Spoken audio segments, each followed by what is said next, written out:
Hello everyone, welcome to my channel. আশা করি সকলে খুব ভালো আছেন। আজ যে ব্লগটি আপনারা দেখবেন এটি 10 তারিখে, আর 12 তারিখ ছিল জামাই ষষ্ঠী। আসলে জামাই ষষ্ঠীর দিন আমাদের মায়ের বাড়িতে যাওয়া হবে না বলে মা আমাদেরকে আগে থেকে ইনভাইট করে দিয়েছিল। তো সকাল সকাল উঠে আমি মেয়েকে নিয়ে একটু পড়াতে বসিয়ে নিয়েছি। আমি কিন্তু লিখতে বলেছি, তাড়াতাড়ি লেখো। কেন লিখবে না কেন বলো, লিখবে না কেন? কোথাও নিয়ে যাব না তোমাকে আমি, দেখো। এখন তো মন মামা বাড়ি যাওয়ার দিকে, এখন কি আর পরা হয়? ভেবেছিলাম প্রথমে এই শাড়িটা পরবো, এই শাড়িটার সঙ্গে এই ব্লাউজটাকেও রেডি করিয়ে নিয়েছিলাম। এই ব্লাউজটা পরবো, আমার বেশ পছন্দ হয়েছে ব্লাউজটা, দেখুন কি ভালো লাগছে।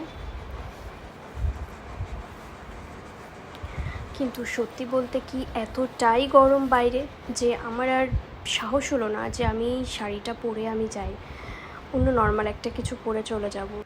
জামাইকে বাটা দেওয়ার যে রিচুয়ালটা হয়, ওই রিচুয়ালটা আমাদের ওই বাড়িতে নেই, শুধুমাত্র খাওয়া দাওয়া, গিফট দেওয়া নেওয়া এগুলো আছে। তো সেই জন্য আমরা যেহেতু যেতে পারবো না ষষ্ঠীর দিন, তাই মা আগে থেকে ইনভাইট করে দিয়েছিল। তো এখানে আমি রেডিও হয়ে গেছি। বাইরে প্রচণ্ড গরম, সিরিয়াসলি সেই জন্য আর শাড়িটাকে পরলাম না, চুড়িদারটা পরে দিয়েছি। এখানে আমার মেয়েও রেডি হয়ে গেছে। তো এখানে রোদের মধ্যে মেয়েকে নিয়ে ছাতা মাথায় দিয়ে আমি বেরিয়ে পড়লাম।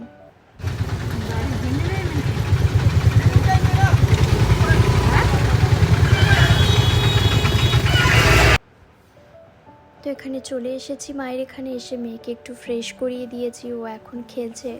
আর মায়েরও সমস্ত সব রান্নাবান্না হয়ে গেছে।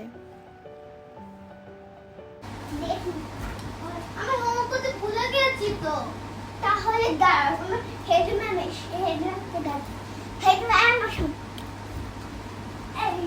হোমওয়ার্ক করিসনি? করিনি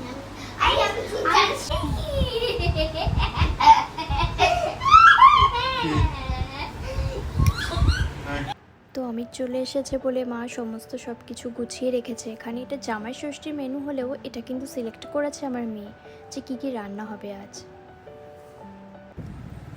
তারপর এখানে একটু দরকার ছিল, তাই সন্ধ্যাবেলায় ভাইয়ের সঙ্গে বেরিয়ে পড়েছিলাম, একটু কাজ ছিল সেটা মিটিয়ে এখন বাড়ির দিকে যাচ্ছি। তো এখানে আমার সব কাজ সব কমপ্লিট হয়ে গেছে। তো এখান থেকে ডিরেক্ট মেয়েকে নিয়ে মায়ের ওখান থেকে বাড়ি চলে যাব। তো আজকের ব্লগটি এই পর্যন্ত। আপনাদের সঙ্গে আরও একটি জামাই ষষ্ঠী ব্লগ আমি শেয়ার করব। তো ততক্ষণ সবাই ভালো থাকবেন।